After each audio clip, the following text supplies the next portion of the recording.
طب ايه مثلث ده؟ واشمعنى يعني مثلث؟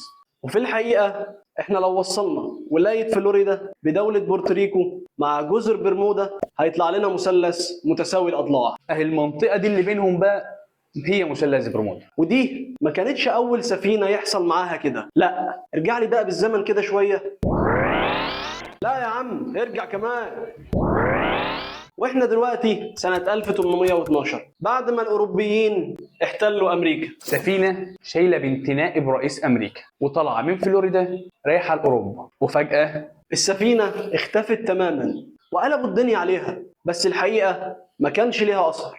طب ايه؟ هنفضل على الحال ده ولا ايه؟ كل شوية تغرق يا سفينة يا طيار. الموضوع بقى لغز كبير والناس هتموت وتعرف ايه اللي حصل. أصل السفن والطيارات مش بتغرق، دي بتختفي تماما. ايه اللي ممكن يكون بيحصل في الحتة دي يخلي الحاجات دي كلها كده؟ ايه اللي يخلي مثلث برمودا يساوي الموت؟